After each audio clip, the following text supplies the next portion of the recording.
Dear students, आज कक्षा 11 का पोएट्री का पहला चैप्टर है। तो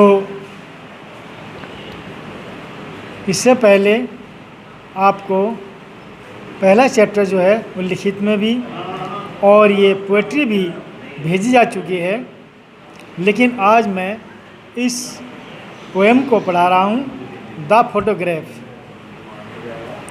शिर्ले टोल्सन द्वारा रचित ये पोएम है। और आपको ये भी मैंने बताया था पेपर के पैटर्न में कि आपको पोएम में से सेंट्रल आइडिया और पूछा जाएगा और साथ ही एक पैराग्राफ दिया जाएगा। उस पैराग्राफ में से आपको क्वेश्चन आंसर छांटने होंगे, जैसे आपने कक्षा 10 में छांटे थे। तो ऐसे ही प्रश्न उत्तर जो हैं वो छांटने होंगे। इस बार 11वीं में एक्सप्लेनेशन पोएट्री की नहीं आएगी। तो देखिए आप पोएम ए फोटोग्राफ। ये जो फोटोग्राफ है ये एक कवयित्री हैं जो अपनी माँ को श्रद्धांजलि अर्पित कर रही हैं, उसे याद करती हैं कि संस्मरण क्या है मेरी माता श्री का। और वह फ़ोटो के माध्यम से देखती हैं कि उनकी माँ बचपन में कैसी थी, लेकिन आज वो दुनिया के बीच में नहीं है। जैसे चित्र बिल्कुल चुप है, साइलेंस है, ऐसे ही चारों तरफ उनके ना रहने से एक चुप्पी का वातावरण है। और इसी दुख के साथ ये पोएम की समाप्ति होती है कि वास्तव में जाने वाले चले जाते हैं कि उनकी यादें शेष रह जाती हैं। तो ये एक उनको होमेज है, ट्रिब्यूट है, श्रद्धांजलि है कवित्री की, शिर्ले टोल्सन की। तो एक गत्ते पर उनका चित्र लगा हुआ है, यहीं से कविता जो है वो शुरू होती है। The cup board shows me how it was when the two girls cousins went paddling, each one holding one of my mother's hand, and she, the big girl, some 12 years or so. All three stood still to smile through their hair at the uncle with the camera. The cardboards, ये जो गत्ते का बना हुआ एक भाग है कठोर वाला जिस पर ये फ़ोटो चिपका हुआ है, शोज मी, ये मुझे दर्शाता है, हाउ इट वाज, कि जिस प्रकार से, व्हेन द टू गर्ल्स, दो लड़कियां, कजन जो चचेरी लड़कियां हैं, किस प्रकार से दो, वेंट पैडलिंग, जो समुद्र में थोड़ा तैरने या सैर सपाटा करने के लिए या शहरकदमी करने के लिए समुद्र के पानी में वो गई। ये कार्डबोर्ड पर या गत्ते पर चिपका हुआ फ़ोटो इस बात को दर्शाता है कि किस प्रकार से दो चचेरी बहनें समुद्र में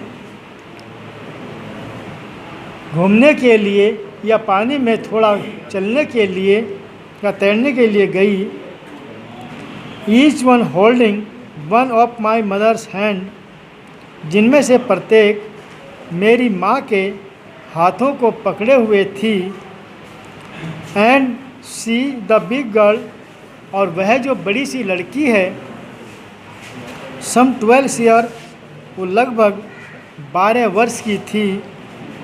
और सो ऑल थ्री स्टूड, और इस प्रकार से वे तीनों खड़ी हुई हैं, स्टिल टू स्माइल, अभी भी मुस्कुराते हुए थ्रू देयर हेयर अपने बालों को एक और हटाते हुए at the uncle with the camera और वे अपने जो चाचा हैं उन्हें कैमरे की ओर देख रही हैं। कवयित्री कहती हैं कि इस फोटो में जो गत्ते पर चिपका हुआ है, इस फोटो में किस प्रकार से दो चचेरी लड़कियां समुद्र के पास चहलकदमी करने के लिए या तैरने के लिए गई, जिनमें से प्रत्येक मेरी माँ के हाथों को पकड़े हुए है। उनमें से वह जो बड़ी लड़की है वो लगभग 12 साल की है। वे तीनों अभी भी अपने चेहरे के सामने से बालों को हटाते हुए चाचा के उस कैमरे की ओर देख रही हैं। A sweet face my mother's, मेरी माँ का वो प्यारा सा चेहरा, that was before I was born, जो मेरे पैदा होने से पहले का है।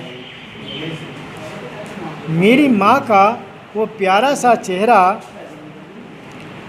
उस समय का है जब कवित्री कहती हैं कि वो पैदा नहीं हुई थी। एट द सी, समुद्र के पास में, which appears to have changeless, ऐसा प्रतीत होता है कि इस समुद्र में थोड़ा सा परिवर्तन आया है। Vast there terribly transient fit, और उसने उनके उस नाशवान पैरों के जो चिन्ह हैं उनको धो दिया है। गत्ते पर चिपका हुआ ये फोटो ये दर्शाता है कि किस प्रकार से दो चचेरी बहनें समुद्र में घूमने के लिए या आसपास पानी में घूमने के लिए गई। वे मेरी माता के दोनों हाथों को पकड़े हुए हैं। उनमें जो बड़ी लड़की है वो लगभग 12 साल की है।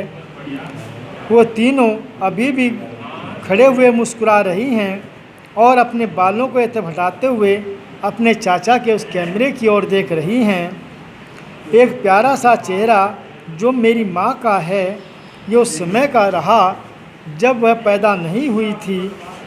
और ये जो समुद्र है, ऐसा लगता है कि जैसे थोड़ा सा बदल गया है और उसने उनके पैरों के निशानों को मिटा दिया है। अतः समुद्र की लहरों ने जो पैरों के निशान वहाँ पर थे वो अब नहीं रहे हैं, वो समाप्त हो गए हैं। कहने का तात्पर्य कवित्री का यह है कि समय बदल गया है, उसकी माँ का केवल चित्र ही दर्शाता है, लेकिन आज वास्तव में समुद्र में थोड़ा परिवर्तन ये आया है कि समुद्र की लहरों ने उनके उन पैरों के निशानों को आज अवश्य मिटा दिया है। Some 20-30 years later, she had laughed at the snapshots. See Betty and Dolly, she had said, and look how they dressed us for the beach. The sea holiday was her past, mine is her laughter, both lie with the level edge of loss. Some 20-30 years, लगभग 20-30 साल बाद, अर्थात जब वो चित्र को देख रही है तो कह रही है कि लगभग 20-30 साल पहले she had laugh at the snapshot, जब वह चित्र को देखकर हंसी थी। लगभग 20-30 साल पहले वह उस चित्र को देख करके हंसी थी और कहती थी, देखो बेटी और डोली को, बेटी और डोली को देखो। सी हैड सेड, उसने बात कही थी, उसने बात कही थी कि बेटी और डोली को देखो। एंड लुक, और देखो, how they dress us for the beach, कि उन्होंने हमें किस प्रकार से उस समुद्र के किनारे छुट्टी मनाने के लिए हमें वस्त्र पहनाए थे। अर्थात जो समुद्र का किनारा है, उस किनारे के पास में उन्होंने किस प्रकार से हमें ये वस्त्र पहनाए थे, क्योंकि हम समुद्र पर छुट्टी मनाने के लिए गए थे। लेकिन the C holiday was her past, लेकिन समुद्र के पास जाना ये उनके लिए बीते हुए समय की एक छुट्टी थी। माइन इज हर लाफ्टर, और मेरे लिए वह केवल एक हंसी है। बोथ री with the level is of loss, लेकिन अब मुझे थोड़ी सी जो मेरी माँ को उस समय देख करके वो हंसी आई थी कि देखो बेटी और डोली को देखो, लेकिन वो बात आज अतीत की हो गई है, अर्थात लेखिका के लिए भी और उसकी माँ के लिए भी वो बात अब बीते हुए समय की हो गई है। लेकिन जो समय बीता है, बोथ री with the level is of loss, लेकिन जीवन में संघर्ष करते हुए जो हानि हुई है उसको व्यंग्यात्मक रूप से दिखाने का यह प्रयास इस चित्र में किया गया है। लगभग 20-30 साल पहले जब इस चित्र को देख करके मेरी माँ हंसी थी और कहा था कि देखो बेटी और डोली को देखो कि किस प्रकार से उन्होंने हमें उस समुद्र के किनारे ले जाने के लिए ये वस्त्र पहनाए थे। समुद्र की वो छुट्टी उनके लिए बीते समय की बात हो गई है और मेरे लिए वो एक उसकी हंसी है जो मानो एक व्यंग पैदा करती है कि इस जीवन में संघर्ष करते हुए, मेहनत करते हुए व्यंग्यात्मक रूप से उसको कैसे दिखाना है। शायद ये एक चीज़ इसमें दिखाने की बात कही गई है। स्टैंजा नंबर 3 में now she is been dead near as many years as that girl lived, and of this circumstances there is nothing to say at all, its silences. Now she is been died, वो मर चुकी हैं। Nearly लगभग, as many years लगभग उतने ही साल पहले, लगभग जितनी उनकी उम्र उस समय थी अर्थात लगभग 12-13 वर्ष की, उनको आज मरे हुए भी 12-13 वर्ष हो गए हैं। उनको लगभग मरे हुए उतने ही वर्ष हो गए हैं एज दैट गर्ल लिव्ड, जब वो कभी लड़की थी। जब वो कभी लड़की थी, जितनी उम्र उनकी उस समय रही होगी, आज उनको मरे हुए उतने ही दिन हो गए हैं। एंड ऑफ दिस सर्कमस्टेंसेस, और ये सब जो परिस्थितियाँ हैं